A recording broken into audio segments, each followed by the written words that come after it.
श्रोता प्रेमियों, मैं राम सागर शास्त्री आप लोगों के समक्ष रखने जा रहा हूं एक प्रसंग, 7 भक्तों की कथा।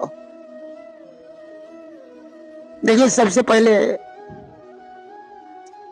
मैं पुंडरीक और अम्बरीश की कथा, यह प्रसंग आप लोगों के समक्ष रख रहा हूं। प्राचीन काल की बात है, कुरुक्षेत्र में 2 युवक रहते थे, पुंडरीक और अम्बरीश। पुंडरीक ब्राह्मण था और अम्बरीश क्षत्रिय थे। दोनों में घनिष्ठ मित्रता थी। दोनों के पिता बहुत साधन छोड़कर परलोकवासी हो गए। दोनों की माताएं भी नहीं थीं। अब तो उनकी देखभाल करने वाला कोई नहीं रह गया।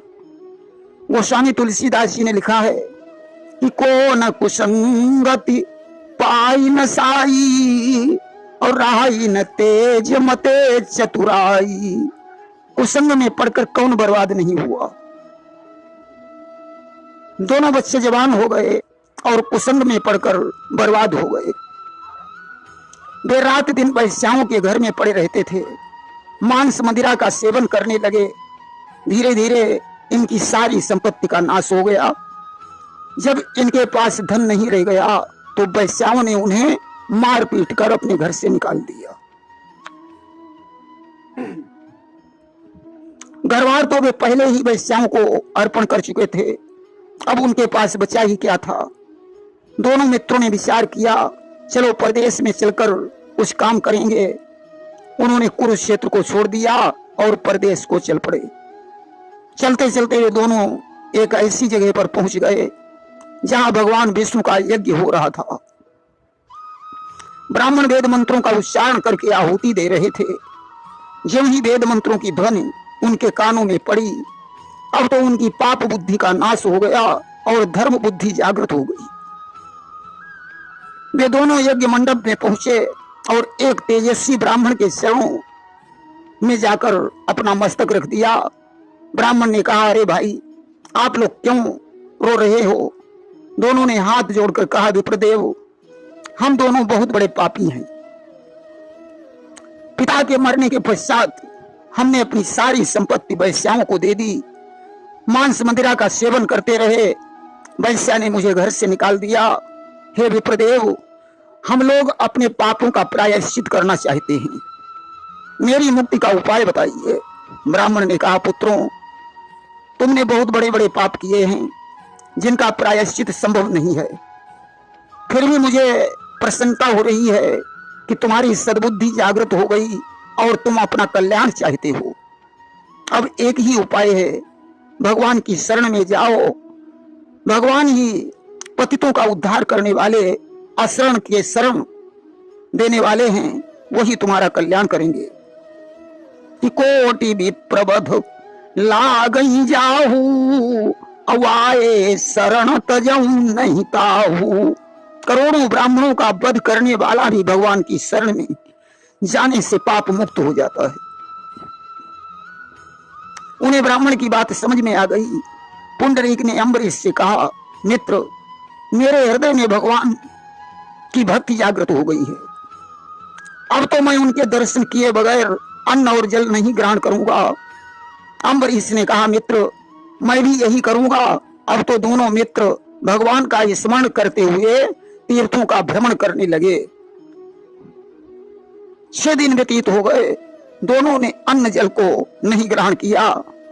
7वें दिन वे दोनों जगन्नाथपुरी में पहुंचे और भगवान जगन्नाथ के मंदिर के द्वार पर अपना माथा टेक कर रोने लगे। दोनों यही कह रहे थे, हे प्रभु, मैं पापी हूं, पापात्मा हूं। रात दिन मैंने पाप किए हैं, परंतु जैसा भी हूं मैं आपकी शरण में हूं। मुझे अपना सेवक मानकर स्वीकार कीजिए। आने जाने वाले दर्शनार्थियों को उनके ऊपर दया आ रही थी। धीरे धीरे 10 दिन व्यतीत हो गए।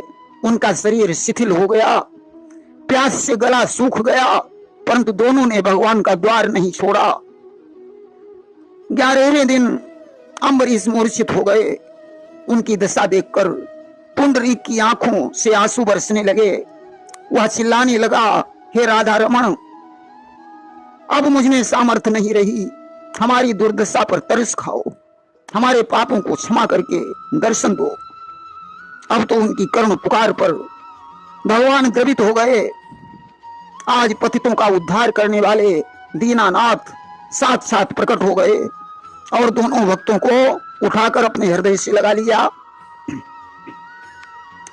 उनके साथ बैठकर भगवान ने भोजन किया।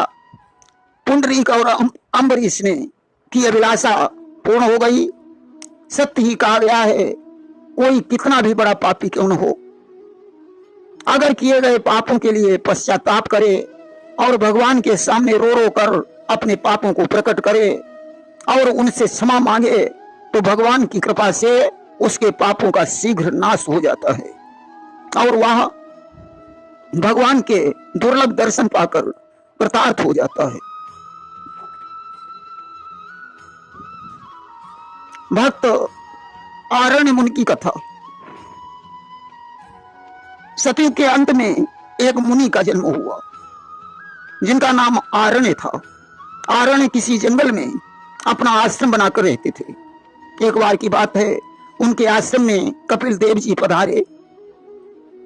आरण्य ने उन्हें सुंदर आसन प्रदान किया और श्री राम की भक्ति का उपदेश देने के लिए कहा। कपिल देव ने उन्हें श्री राम की भक्ति का उपदेश दिया, जिसे सुनकर आरण्य के हृदय में भगवान राम के साक्षात दर्शन करने की लालसा जागृत हो गई। उन्होंने कपिल देव से कहा, प्रभु क्या मुझे कभी श्री राम के दर्शन हो सकेंगे? कपिल देव बोले, हे मुनिश्रेष्ठ, आपको भगवान श्री राम के दर्शन अवश्य होंगे। आरण्य ने कहा, प्रभु मुझे राम के दर्शन किस प्रकार होंगे? कपिल देव ने कहा, जब रावण को मारकर भगवान राम अश्वमेध यज्ञ करेंगे और दिग्विजयी घोड़े को लेकर उनके छोटे भाई शत्रुघ्न लाल तुम्हारे आश्रम से होकर गुजरेंगे, उनसे पता पाकर तुम भगवान श्री राम के साक्षात दर्शन कर सकोगे और उन्हीं में लीन हो जाओगे। कपिल देव तो वहां से चले गए। इधर आरण्य मुनि भगवान श्री राम के रूप का चिंतन करने लगे। धीरे धीरे लंबा समय व्यतीत हो गया। एक दिन की बात है, आरण्य भगवान के ध्यान में मग्न थे। ज्यों ही उन्होंने अपनी आंखें खोली तो आश्रम के द्वार पर उन्हें एक सुसज्जित घोड़ा दिखाई पड़ा, जिसके पीछे बहुत सी सेना थी। आरण्य को देखकर एक सुंदर राजकुमार ने रथ से उतरकर मुनि के चरणों में प्रणाम किया।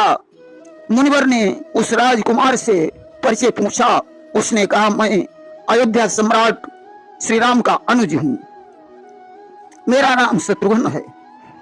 नाम सुनकर आरण्य को कपिल मुनि के वचनों की याद आ गई और वे प्रसन्नता से झूम उठे।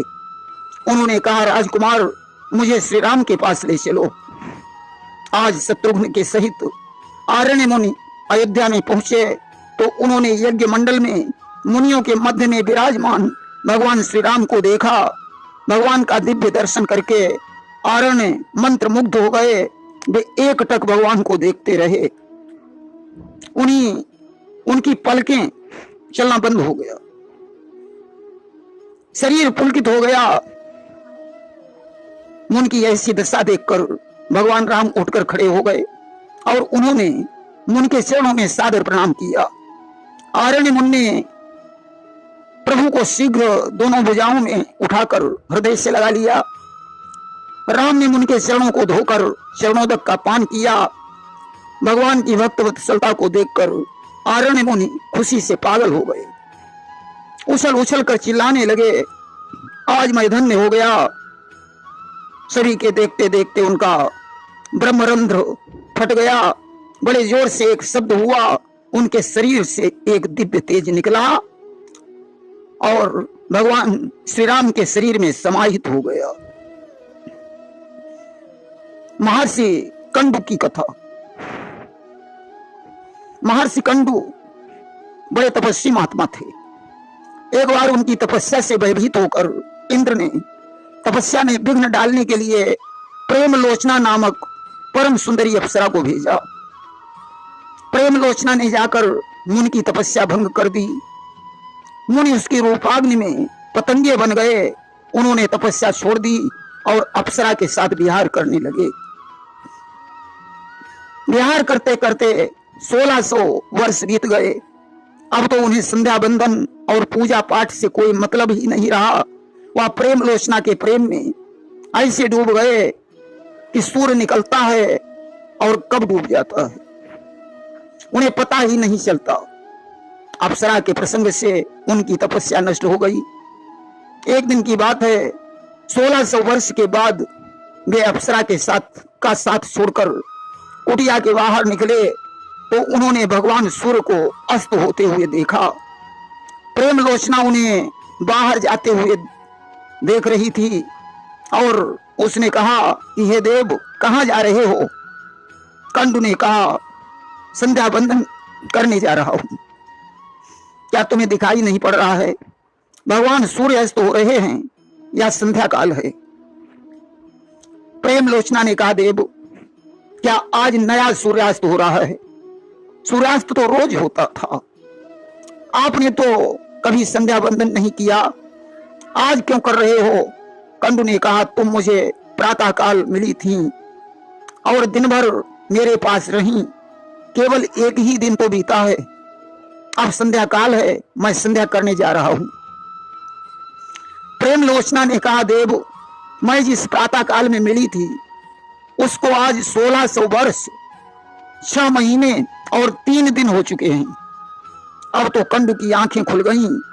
अरे, मैं पतित हो चुका हूं, मेरी तपस्या भंग हो चुकी है। उन्हें बड़ा पश्चाताप हुआ और वे क्रोधित होकर प्रेम लोचना से बोले, अरे सर्पिणी, तूने मुझे डस लिया, तूने मेरी तपस्या को नष्ट कर दिया। अब शीघ्र ही मेरी आंखों के आगे से ओझल हो जा। प्रेम लोचना गर्भवती थी। उसने विचार किया, मुझे शीघ्र ही यहां से चली जाना चाहिए, अन्यथा कंडू मुझे श्राप दे देंगे। प्रेम लोचना वहां से पलायन हो गई। अब तो तपभ्रष्ट कंडू पश्चाताप करके रोने लगे। भगवान को पुकारते पुकारते बेहोश हो गए। आज भगवान उनकी दीन दशा पर द्रवित होकर प्रकट हो गए। भगवान ने कंडू से कहा, तुम्हें अपनी तपस्या का घमंड था कि मुझसे बड़ा कोई तपस्वी नहीं होगा, इसलिए मैंने तुम्हारे घमंड का नाश किया है। अब तुम परम पवित्र हो, तुम्हारी भक्ति से मैं बहुत प्रसन्न हूं, तुम मुझसे कोई वरदान मांग लो। कंडू ने कहा, प्रभु, आपने मेरे पापों को क्षमा कर दिया, यही मेरे लिए बहुत बहुत है। अब मैं कुछ मांगना नहीं चाहता हूं। इतना कहकर कंडू मुनि ने भगवान के सामने ही अपने शरीर को छोड़ दिया और उनकी दिव्य ज्योति भगवान के शरीर में समाहित हो गई। महर्षि अगस्त और राजा शंख की कथा। राजा शंख है वंशी राजा श्रुतामिधान के पुत्र थे। वे भगवान के बड़े भक्त थे। उन्हें भगवान के दर्शन की बड़ी उत्कंठा थी। एक बार वे करुणापूर्ण शब्दों में भगवान की स्तुति कर रहे थे। अचानक उनके कानों में एक मधुर वाणी सुनाई पड़ी, हे मेरे प्यारे भक्त, मैं तुम पर बहुत प्रसन्न हूं, किंतु अभी दर्शन नहीं दे सकता हूं।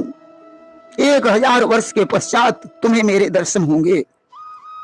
तुम्हारी तरह महर्षि अगस्त भी दर्शन के लिए व्याकुल हैं, जो वेंकटेश पर्वत पर तपस्या कर रहे हैं। तुम भी उन्हीं के पास चले जाओ, मैं तुम्हें उसी पर्वत पर दर्शन दूंगा। राजा शंख भगवान की वाणी को सुनकर बड़े प्रसन्न हुए। वेंकटेश पर्वत पर एक सुंदर आश्रम बनाया और वहीं भगवान का गुणगान करने लगे। अगस्त भी उस आश्रम के घेरे में आ गए। ऋषि मुनियों का सत्संग होने लगा। दर्शनों की लालसा से तमाम भक्तों की भीड़ हो गई। ज्यों-ज्यों दिन बीतते जाते थे, त्यों-त्यों अगस्त और शंख को भगवान के दर्शन की उत्कंठा बढ़ती जाती थी। धीरे धीरे 1000 वर्ष बीते। भगवान वहां प्रकट हो गए। वे दिव्य विमान पर बैठे हुए थे। उनका तेज करोड़ों चंद्रमाओं के समान शीतल था। शंख, चक्र, गदा और पद्म धारण किए हुए भगवान को देखकर अगस्त और शंख आनंद विभोर हो गए। भगवान ने अगस्त से कहा, मैं तुम्हारे कठोर तप से अति प्रसन्न हूं, मुझसे कोई वरदान मांगो।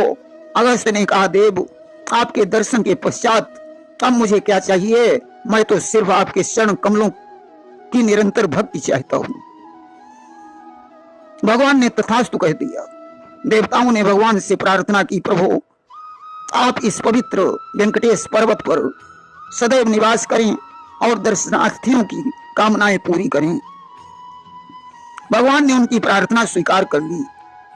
इसके बाद भगवान ने राजा शंख से कहा, वत्स तुम्हें मैं अपनी अचल भक्ति प्रदान करता हूं। इतना कहकर भगवान अंतर्ध्यान हो गए। वहीं से वेंकटेश पर्वत की महिमा बढ़ गई। जो व्यक्ति वेंकटेश नाथ के दर्शन करता है उसे साक्षात भगवान के दर्शन का फल प्राप्त होता है। भक्त दानवराज वृत्तासुर की कथा देखिए। इंद्र द्वारा बृहस्पति के अपमान से इंद्र निस्तेज हो गया। देवताओं पर राक्षसों ने धावा बोल दिया। इंद्र विश्वरूप की शरण में पहुंचा और उन्हें अपना गुरु बनाया। विश्वरूप पर संदेह होने के कारण इंद्र ने उन्हें मार डाला। उसके पिता त्वष्टा ने विश्वरूप के शरीर का मंथन करके दानवराज वृत्तासुर को प्रकट किया। वृत्तासुर ने घनघोर तपस्या करके ब्रह्मा से वरदान प्राप्त किया कि मेरी मृत्यु किसी लकड़ी या धातु से बने हथियार से नहीं हो, न मैं गीली चीज से मारा जाऊं और न सूखी चीज से। ब्रह्मा जी ने एवमस्तु कह दिया। अब तो इसने स्वर्ग पर चढ़ाई कर दी और इंद्रासन को छीनकर स्वयं राजा बन गया। देवता भगवान विष्णु की शरण में गए। उन्होंने देवताओं को हड्डियां मांगने के लिए महर्षि दधीच के पास भेजा। उनकी हड्डियों से वज्र का निर्माण हुआ। और इधर एक दिन की बात है, वृत्तासुर के पास सनकादिक ऋषि पहुंचे। वृत्तासुर ने उनका यथोचित सत्कार किया और भगवान विष्णु का महात्म्य सुनाने के लिए कहा। सनकादि ने वृत्तासुर को भगवान विष्णु की महिमा सुनाई। उन्होंने कहा, सारा संसार भगवान विष्णु में ही स्थित है, या उन्हीं से उत्पन्न होकर उन्हीं में लय हो जाता है।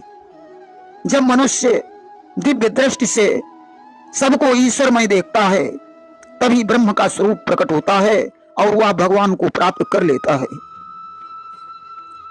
सनकादि के वचनों को सुनकर वृत्तासुर भगवान की भक्ति में डूब गया और आसक्ति रहित होकर निर्भयता से शत्रुओं के बीच रहने लगा।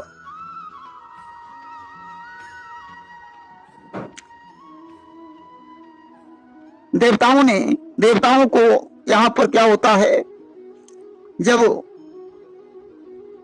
विरक्त हो गया तो एक दिन वृत्तासुर समुद्र के तट पर घूम रहा था। देवताओं को मौका मिल गया। उन्होंने वृत्तासुर पर आक्रमण कर दिया। वज्र में समुद्र का फेन लगाकर वृत्तासुर पर इंद्र ने प्रहार किया, जिससे उसका प्राणांत हो गया। उसकी देह से दिव्य तेज निकला जो भगवान के स्वरूप में विलीन हो गया। वृत्तासुर पूर्व जन्म में राजा चित्रकेतु था। प्रेम से बोलिए वृंदावन बिहारी लाल की जय।